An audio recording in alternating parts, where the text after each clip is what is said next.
চলো ভাই আজকে একটু টিভিটা দেখে নেই, দেখি কি নিউজ আসছে। ব্রেকিং নিউজ, গতকালকে ভয়ানক এক দানব, তার নাম চার্লি চুলস, সে এসে পুরো এলাকা এবং ট্রেনের সমস্ত লোককে এবং প্যাসেঞ্জারকে মেরে ফেলেছে এবং তা সবাইকে বলা হচ্ছে। ভাই এটা কিভাবে সম্ভব? চার্লি চুলস তো মারা গেছে এবং সেটা মরছে একটা ট্রেন দুর্ঘটনায় ও নিজেই। না ভাই, যেভাবেই হোক ওকে মারা লাগবে আবারও। তো চলো আগে যাইয়া দেখি ওই জায়গাটা, ট্রেন যেখানে ও আসছে নতুন করে।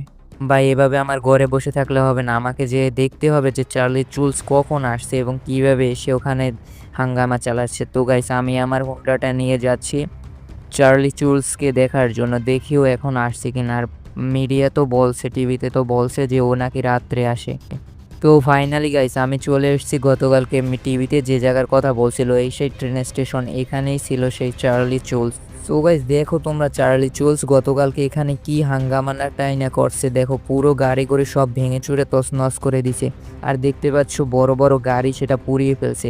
তো গাইস চার্লি চুলসকে মারার জন্য আমাদের কিন্তু অনেক বড় একটা প্ল্যান করা লাগবে।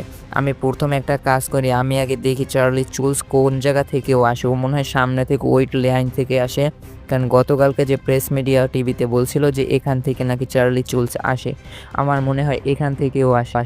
তো গাইস এই জায়গাটায় আওয়ার একমাত্র উদ্দেশ্য হলো আমি দেখতে চাচ্ছি যে চার্লি চুলস কি করছে। তো গাইস দেখতে পাচ্ছ পুরো জায়গাটা হাঙ্গামা চালাই দিয়েছে। আর গাইস আজকে আমি এখানে রাতে আসব, এসে আজকে ওই চার্লি চুলস বাসবে নয় আমি বাসবো, আজকে ওর শেষ দিন হবে আজকে রাতে।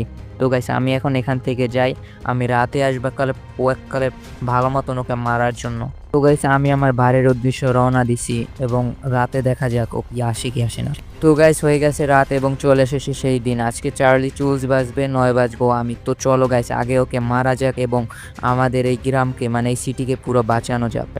তো গাইস আমি ফাইনালি চার্লি চুলসকে মারার জন্য আমি সেই ট্রেন স্টেশনে চলে যাচ্ছি এবং আমি রাস্তায় দেখতে পাবো কি পাবো না সেটার কোনো বিশেষ নেই, কারণ প্রেস মিডিয়া গতকালকে বলছিল রাতেও নাকি ও বের হয়, সবচেয়ে রাতে বেশি বের হয়।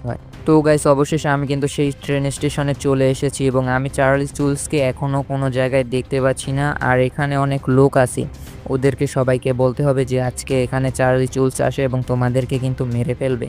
তো গাইস এখানে আমি তাড়াতাড়ি করে এই টাওয়ারটায় উঠে গেলাম, এই ওভারব্রিজে, এবং দেখবো চার্লি চুলস আসে কি আসে না। গাইস আমার আন্দাজটাই ঠিক ছিল, ওই হলো চার্লি চুলস, ও কিন্তু এসে পড়তেছে। এখনই আমাকে আমার পজিশন নিতে হবে। তো গাইস আজকেই আমি চার্লি চুলসের গল্প শেষ করব। তো গাইস সবার আগে আমি এখানে এই ট্রাক মানে এই লাইনের উপরে আমি কিছু বোম মানে টাইম বোম ফিট করে থুই, কারণ যখন চার্লি চুলস আসবে তখনই আমি একটা টাইম বোম ব্রেক করলে সাথে সাথে ও মারা যাবে। তো গাইস আমি সব জায়গায় টাইম বোম, এবং গাইস আমি আরও একটা কাজ করছি, আমাকে এখানে একটা গাড়ি এনে থুয়ে দিছি এবং তার উপরে কিছু থুইছি ড্রাম, কারণ এইটা যখনই সাথে সাথে এটার ব্লাস্ট হবে বড় একটা বিস্ফোরণে চার্লি চুলস মারা যাবে। তো গাইস আমার কাজ এখন শেষ, এখন চার্লি চুলস চলে এসে এবং এখনই আমি এখান থেকে পালিয়ে এখানে বসে তারপর আমি বোম দিয়ে ওকে উড়িয়ে দেবো। তো গাইস ফাইনালি কিন্তু চার্লি চুলস এসে পড়েছে, ওই দেখতে পাচ্ছ। তো গাইস ওকে আগে আমাদের বোম দিয়ে মারতে হবে। তো গাইস ও কিন্তু দেখতে অনেক বড় এবং খুবই ডেঞ্জারাস, কিন্তু আজকে কোনো ডেঞ্জারাসে কাজ হবে না, আজকে আজকে মরবেই মরবে 100%। তো গাইস আমি কিন্তু বোম টিপ দিয়েছি এবং দেখতে পাচ্ছ চার্লি চুলস কিন্তু, গাইস কি হলো? গাইস ও মরে নাই কেন? চার্লি চুলস দেখতে পাচ্ছ কিন্তু আমার দিকে ফিরে আসছে। তো গাইস আমি এখন আগে ভাগি, তোমরা ভিডিওতে লাইক করে দাও।